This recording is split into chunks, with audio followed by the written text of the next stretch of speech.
Hello and a warm welcome to Mlc Tv News Hour. I am Fatima Yakub. The headlines. President Muhammadu Buhari departs Abuja for Dubai Expo 2020 in UAE. Southeast governors made press release after meeting.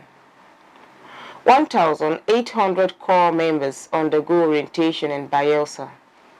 Canada extends travel ban to Nigeria, and WTA announces immediate suspension of tournaments in China. And now the news in detail. The President Muhammadu Buhari, retired, has described the state visit by President Cyril Ramaphosa of South Africa as successful despite the scare generated by the new COVID-19 variant named Omicron. Buhari received Ramaphosa at the presidential villa in Abuja on Wednesday, after which they held a press conference. Speaking at the conference, Buhari said new memoranda of understanding between Nigeria and South Africa in diverse areas were signed, while existing ones were reviewed for the progress and prosperity of citizens of the both countries. Special advisor to the president on media and publicity, Femi Adesina disclosed this in a statement quoted Buhari as saying, "We have now come to the end of a very successful state visit and the 10th session of the Nigeria-South Africa Binational Commission, despite the scare generated by the new COVID-19 variant. We have been able to hold successful meetings while observing strict COVID-19 protocols through fraternal cooperation and understanding. Today, they also jointly launched the Nigeria-South Africa Youth Dialogue, another veritable tool for interaction among the youths with the aim of creating shared values and aspiration. Many of our youths from Nigeria and South Africa joined us virtually during the launch." Buhari thanked Ramaphosa for initiating the Youth Dialogue, noting that continuous interaction between the youth of the two countries will further break down barriers and suspicion among our people. President Muhammadu Buhari departs Abuja for the EXPO 2020 Dubai in the United Arab Emirates. Presidential spokesman Femi Adesina announced this on Wednesday in a statement. According to the statement, the EXPO 2020 Dubai, which was delayed by coronavirus last week, kicked off in September. It is the first World Fair in the Middle East, expected to last 182 days. On December 2nd, the Arab nation will celebrate the 50th anniversary of its founding. The statement said, Nigeria will be leveraging the opportunity of the conference to showcase Nigeria's economical achievements in the last 6 years, encouraging foreign investors to put their money into the country. President Buhari will be the special guest of honor on Saturday at a special trade and investment forum themed unveiling investment opportunities in Nigeria.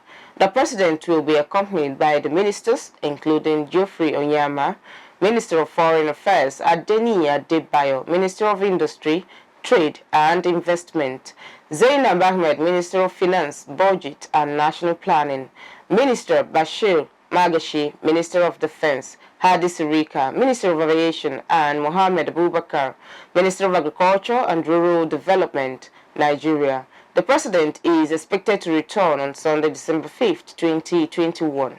In a bid to further demonstrate the defining ideology of transparency, accountability, and welfare for both workers and pensioners, the Kogi State government has released her financials for the year 2021. The Commissioner of Finance, Budget, and Economic Planning, Asiwaju Asiru Idris, stated that the new direction government under Governor Yaya Bello has made transparency, accountability, and efficiency in utilization of available resources, saying such tempo will be sustained in the quest to engender a better and greater Kogi State.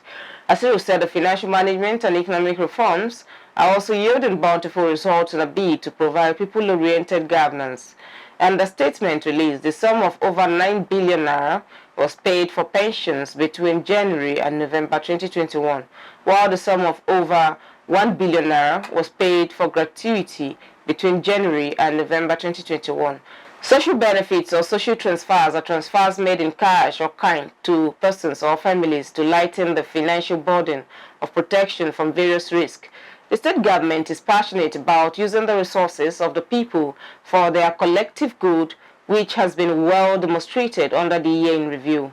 The sum of over 25 billion naira was paid for salaries and wages, and over 27 billion naira stands as sum of overhead costs, which the expenditure highlighted. Kogi State Governor has shown beyond mere words that the people will continually be at the center of his governance, process and decisions, which include the vulnerable, pensioners and payment of gratuity. Healthcare providers have been challenged to go further into research towards ending the prevalence of HIV/AIDS pandemic more than they are doing on COVID-19.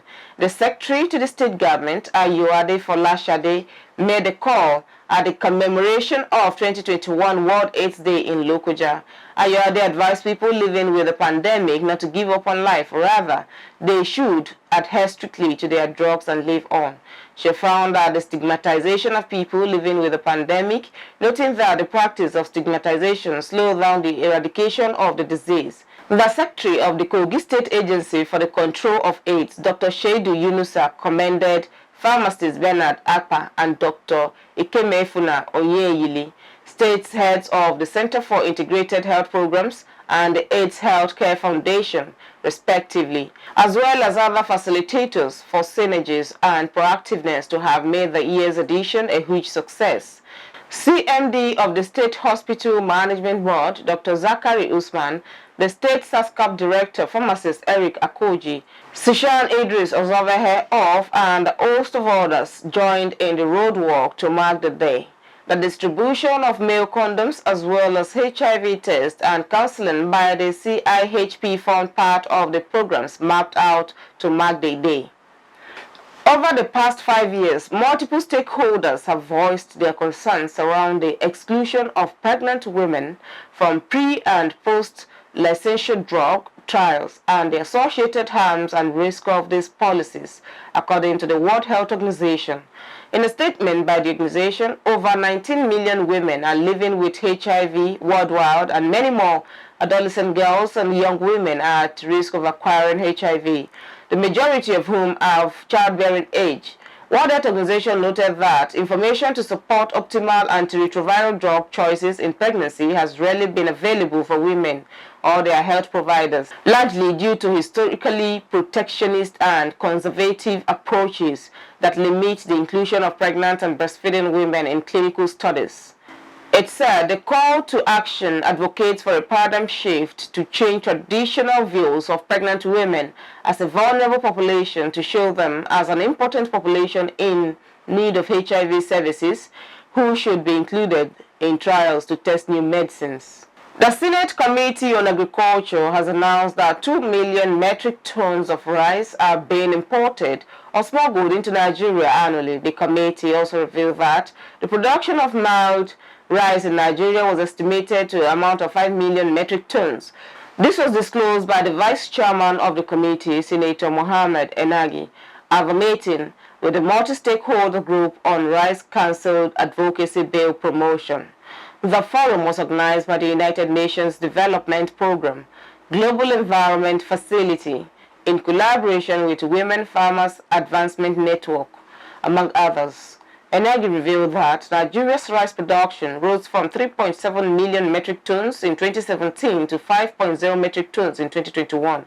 He revealed that the bill to establish the National Rice Development Council of Nigeria is to guide the rice research, comprehensive development of the rice sector, and the organization of the rice stakeholders to enhance local production.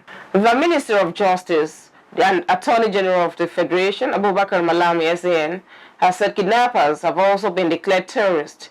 He said the recent court declaration had been gazetted and would soon be published. He also disclosed that all the relevant security agencies had been notified. Malami made this known while appearing on Politics, a current affairs program on Channels Television. Malami partly said, "It is in the process of being gazetted, but the order has been procured, obtained, and publication will come up very soon. If you kidnap using force, using arms, you are qualified as a terrorist within the dictates and determination and the judicial decision done by the court. You have come with the purview and ambit of the Terrorism Act and will be accordingly and decisively dealt with." Southeast governors and leaders held an emergency virtual meeting on the 30th of November 2021 on some issues. The meeting resolved and condemned in strong terms the video clip and write-up they saw in social media and print media, where 2 policemen were said to have been killed and their heads cut off by youths who styled themselves as members of IPOB and ESN. They promised to work with security agencies to determine the authenticity of the video and report, and if found to be true, to apprehend the perpetrators by all possible means to face the law. They resolved to be very committed in their fight against hard drugs in their region, especially the new one called methamphetamine, locally known in Southeast as Mpurumiri. All shops found guilty will be forfeited to the state government. They thank all the youths for their relative peace they enjoy in Southeast now and that they are committed to their welfare. They warned all criminals who have styled themselves as IPOB and ESN to kill people to immediately stop. On the issue of agitation by the youths, they said they are reviewing the work of Ohanas and Debo committees on the matter and will soon call a larger stakeholders meeting to address such. They urged the people to resume their businesses as they assure them of adequate security. The Southeast governors thanked all security agencies for their commitment to securing the lives and properties of the people in the Southeast and assure them of continued support as they discharge their duties. The Independent National Electoral Commission has broken its silence on a letter written to it by the President, Muhammadu Buhari, retired, over the Continuous Electoral Act Amendment Bill. Buhari, who received the bill on November 19th, has until December 19th to sign it or withhold his assent and communicate to the National Assembly his views and comments about it. But reacting to the President's letter, INEC National Commissioner and Chairman of its Information and Voter Education Committee, Festus Okoye, said its position constitutionally, legally, and administratively was that the Electoral Management Body is the end user of the electoral legal framework. He said that it was conventionally rational, strategic, and fundamental to seek the opinion of the Commission and other critical agencies in the electoral matrix before a new legal framework becomes law. Okoye said INEC was aware that Nigerians were waiting for this bill and also conscious of the fact that a comprehensive, clear, unambiguous, and forward-looking electoral legal framework was germane to early preparations for elections. He said the regulations and guidelines of the Commission are drawn from the Electoral Act, and without a new electoral legal framework, the work of the Commission will be tentative, and that will not be good for the electoral. Justice Ambrose Alagoa of the Federal High Court, Lagos, has set aside a committal proceedings by Right Food Limited against the Nigerian bottling company over allegations of trademark infringement. The court set aside the suit while delivering ruling on the various motions filed and argued by the respective parties. Reports gathered that Right Foods had initiated a contempt proceeding against NYSC and its management over issues bordering on alleged infringement on the Lionhead trademark of its Fearless energy drink. The substantive passing off suit was filed by the plaintiff before Justice Chukwuejuku Aneke sometime in March, in suit number FHCL-CS 92-2021. The plaintiff alleged that the defendant had infringed on its trademark with its Predator energy drink by adopting a Lionhead similar to the same mark on its Fearless energy drink brand. The plaintiff claimed that it has been trading with the Lion image since 2017 before MVC's Predator's drink came into the market in 2020.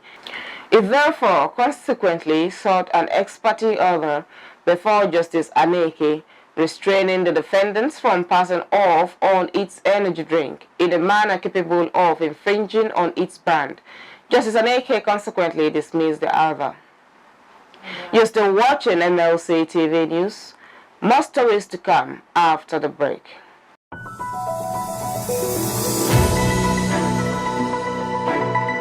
Mlc TV Online is here. For your timely and reliable news that reaches you fast with the breaking news, choose MLC TV. Get human interest stories right here on MLC TV with entertainment, sports, business, culture, tourism, and fashion news stories all featured on MLC TV. Not forgetting political and current affairs news, state and federal government and people's matters will be discussed regularly on MLC TV. MLC TV, your one-stop online destination for unbiased, accurate news, entrepreneur ideas, and youth matters to the rest of the world. MLC TV, reaching everywhere, informing everyone. Welcome back. The new Vice Chancellor for the University of Jos, Professor Ishaya Tanko, lamented the negative consequences of insecurity facing the country, saying that the situation was driving Nigerian students abroad. Tanko, who is the 10th substantive Vice Chancellor of the university, spoke at his inauguration and installation, which was held at the institution's Senate chambers.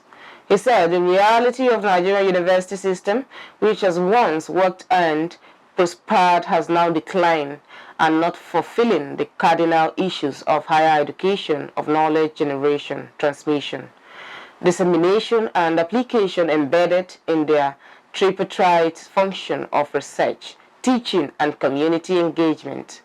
The new Vice-Chancellor noted that the university is conceived as a key driver of growth and development in society.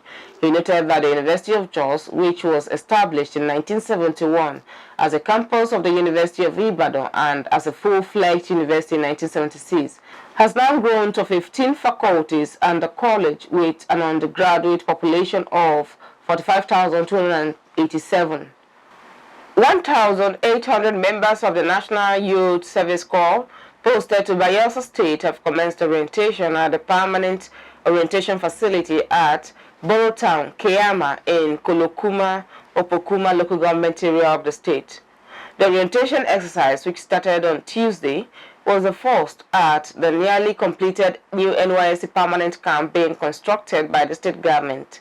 Speaking during the swearing-in of the 2021 Batch C Stream 2 Corps members at the permanent orientation site, Governor Dori Diri assured them of their well-being and safety during the service year.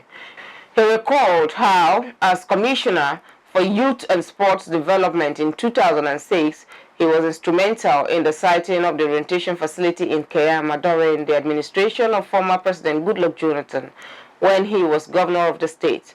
Diri appreciated his predecessor for commencing the construction of the permanent site, saying his administration will put finishing touches to the camp to make the Corps members comfortable.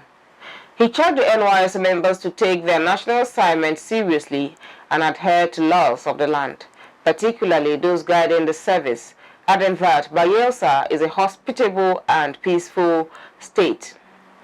Kano State Executive Council has described it as unfortunate the boat mishap that happened on Badao-Bagwai River in Bagwai local government area of the state and approved the constitution of a committee to investigate the incident.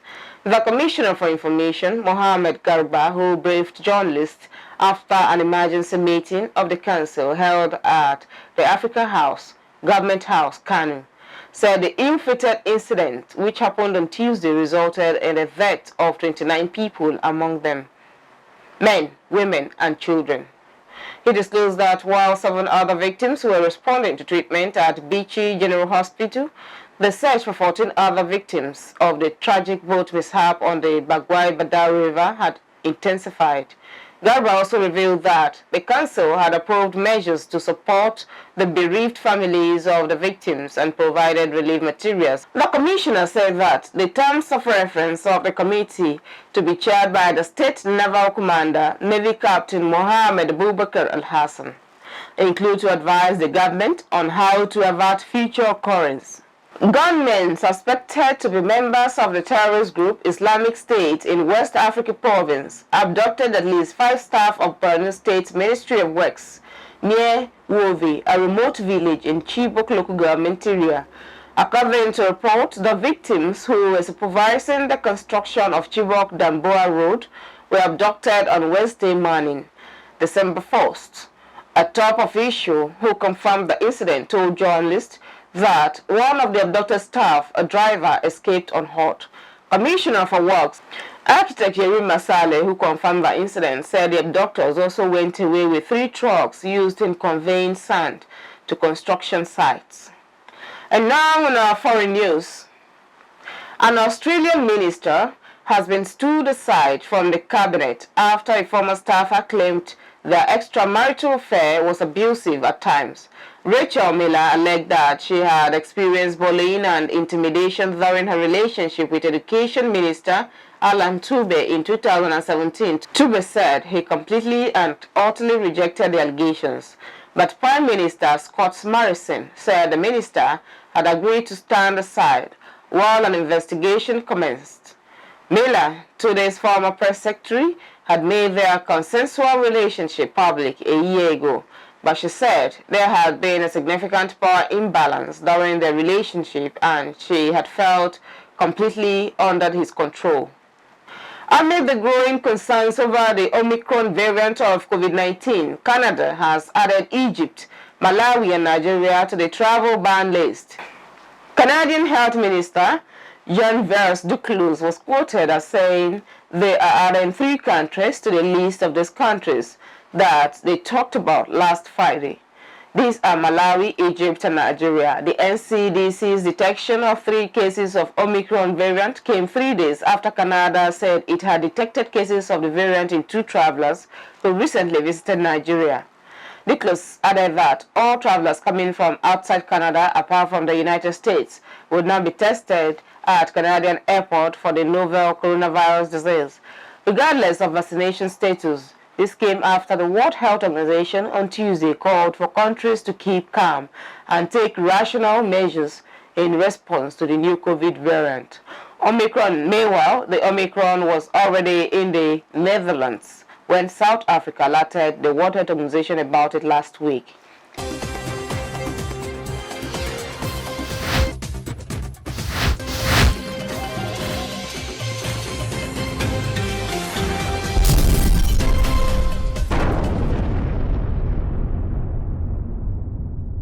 And now on sports.